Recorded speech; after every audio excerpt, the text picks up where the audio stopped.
আসসালামু আলাইকুম, আমি Mahmuda Rishad all in on Bogura শেরপুরের পক্ষ থেকে বলছি। আজকে আপনাদের মাঝে নিয়ে আসলাম কচু ভাজির রেসিপি। অনেকে আর বলতে পারেন যে এটার কোনো রেসিপি হইলো কি না। অ্যাকচুয়ালি কিছুদিন আগে একটা ভিডিও ছেড়েছিলাম যে কচু শাক উঠে নিয়ে আসার, তো সেইটাই আজকে আর কি সেটা বলেছিলাম যে একটু কচু শাকের রেসিপিটা সবার সাথে শেয়ার করবো। তো আমি কচু শাকগুলো কুচি কুচি কেটে নিয়েছি, আর এখানে পেঁয়াজ কুচি, তার সাথে একটা লেবু, এটা গন্ধরাজ লেবু ছিল, তার সাথে কিছু রসুন কুচি করে রেখেছি, আর রেখেছি কাঁচামরিচ আর রসুন আর আদার পেস্ট। তো আমি প্রথমত যেটা করব সেটা এখানে একটা ফ্রাই প্যান গরম করে নিয়েছি, অনেকক্ষণ হলো দিয়েছি, যাই হোক। তো এদিকে আমি সমস্ত কিছু রেডি করে নিয়েছি। আসলে যেটা হয়েছে আর কি, কচু শাক ভাজি, কচু শাক ভর্তা আর কচু শাক ঘাটিটা যেটা হয় মুসুরি ডাল দিয়ে করে। তো এই জিনিসগুলো আমার কাছে খুবই ভালো লাগে। তো তেলটা গরম হওয়ার পর যেটা করব, এখানে পাঁচফোড়ন আর তার সাথে একটা গুজরাতি বা অনেকেই বলেন সাদা এলাচ, তো এলাচটা দিয়ে দিলাম। তো পাঁচফোড়নটা দিলে হয় আর কি যে ভাজিতে পাঁচফোড়নটা দিলে অনেক সুন্দর একটা স্মেল আসে, যার কারণে ভাজিতে আমি একটু পাঁচফোড়নটা বেশি ইউজ করি। আর কচু শাকে তো কথাই নাই। তো স্মেলের জন্য কিন্তু এই জিনিসটা অনেক মজার আর কি, কচু শাকের অন্যরকম একটা ফ্লেভার নিয়ে আসে। আর এখানে আমি পেঁয়াজ এবং কাঁচা মরিচ আর তার সাথে রসুন কুচিগুলো দিয়ে হালকা করে ভেজে নেব। অনেকে আছেন যে একটু গাঢ় করে ভেজে নেয়, যাই হোক। আর কচু ভাজিতে যদি পেঁয়াজটা একটু কাঁচা কাঁচা না হয় তাহলে আমার কাছে ভালো লাগে না, এটা হালকা করে ভাজি করে নেওয়া আর কি। আর কচু শাকের সাথে লেবুটা মাস্ট থাকতেই হবে। আমার কাছে সবচেয়ে মজার খাবার যেটা আমার কাছে সব থেকে মূল্যবান খাবার বলে মনে হয়, এই খাবারগুলো ভর্তা থেকে শুরু করে ছোট মাছ এবং এই যে ঘাটি কচু ভর্তা। অনেকেই আছেন মাছ প্রেমী, গোস্ত প্রেমী, তো আমার কাছে আবার এই জিনিসগুলো খুবই ভালো লাগে, বিধায় আপনাদের সাথে শেয়ার করতেছিলাম আর কি।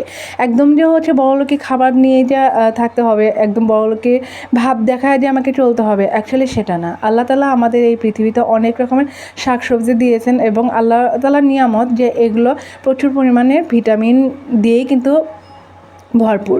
তো যাই হোক, কথায় কথায় অনেক কথা বলে ফেললাম। এখন যেটা করেছি সামান্য পরিমাণ, অর্থাৎ সামান্য নয়, এটা একদম পরিমাণ মতো আমি লবণ দিয়ে দিলাম, দিয়ে যেটা করবো আর কি ভাজি করছি। তো এখানে দেখতেই পাচ্ছেন যে তেলে শাকটা দেওয়াতে অনেকটাই কিন্তু কমে আসছে বা নেতিয়ে আসছে আর কি, কমে আসতেছে। তো আমি আমার অনেক কথা বলে ফেললাম, যাই হোক। আসলে যেটা সত্যি কথা বলতে কোনো ভয় বা কোনো ভীতি নেই। যেটা ভালো লাগে, আর ভালো লাগাতেই কিন্তু আপনাদের সাথে শেয়ার করা হয় সবটা সময়।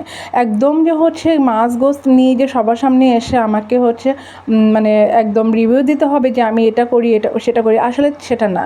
আশেপাশে যে জিনিসগুলো আছে সেটা যদি আমরা রুচিশীল করে রান্না করি, রুচিসম্মতভাবে যদি খাবারটা খাই, তাহলে দেখেন আল্লাহ তাআলার অশেষ মেহেরবান যে এগুলোতেই অনেক পুষ্টি শরীরে পাওয়া যায় আর কি।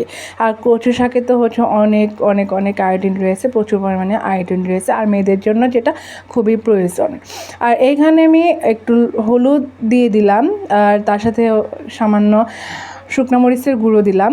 আসলে আমি এখানে যেটা দিয়েছি আর কি, কাঁচামরিচটা এখানে ভাত দিয়ে মেখে খাওয়ার জন্য আমান করে দিয়েছি, কেটে দিইনি। কথায় কথায় অনেক কথাতেই অনেক কিছু দিয়ে ফেলেছি। আর এখানে আদা রসুন পেস্টটাও কিন্তু দিয়ে ফেলেছি।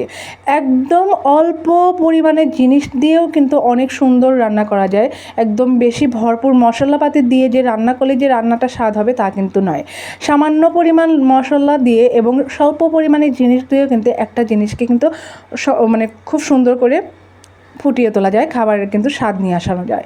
আমি এখানে ঢেকে দিলাম কারণ শাকটাকে সিদ্ধ হওয়ার জন্য। তো কিছুক্ষণ ঢেকে রাখার পর দেখতেই পারছেন অনেকটাই কিন্তু কমে আসছে। আর এখানে কিন্তু কোনো পানি দিতে হবে না, কচু শাকটা এমনিতেই নরম, এখানে কিন্তু কোনো পানির দেওয়ার প্রয়োজন নেই। যাই হোক, আমাদের এই রেসিপিটা আজকে সবার কাছে কেমন লেগেছে অবশ্যই কমেন্টস করে জানাবেন। আর কথার মধ্যে যদি কোনো ভুল ত্রুটি হয়ে থাকে অবশ্যই ক্ষমার দৃষ্টিতে দেখবেন। তো আমার শাকটা কিন্তু অলরেডি হয়ে আসছে। এখানে একদম ভর্তা করে ফেলবো না, ভাজিটা যেমন হয় কি একটু আমান টাইপের থাকে। আর এখানে কিন্তু রসুনটাকেও দেখতে পাচ্ছেন, আর পেঁয়াজটাও কিন্তু একদম যে ভাজা তা কিন্তু হয়নি।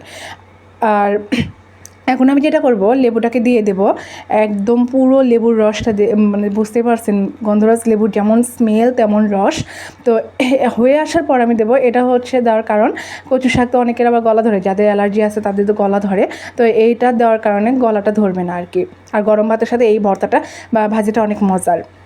যাই হোক, অনেক কথা বলে ফেললাম। আজকে ভিডিওটা সবার কাছে কেমন লেগেছে অবশ্যই কমেন্টস করে জানাবেন, এবং যারা নতুন আছেন আমাদের চ্যানেলে অবশ্যই চ্যানেলটাকে সাবস্ক্রাইব করে সাথে থাকবেন, পাশে থাকবেন। আর যারা আমাদের পেজে নতুন আসবেন অবশ্যই পেজটাকে ফলো করে সাথে থাকার চেষ্টা করবেন। আর এই রেসিপিটা কেমন লাগলো অবশ্যই জানাবেন, গরম ভাতে আপনারা অবশ্যই খেয়ে দেখবেন, ইনশাল্লাহ ভালো লাগবে। তো সবাই ভালো থাকবেন, সুস্থ থাকবেন, আজ এ পর্যন্তই, আল্লাহ হাফেজ।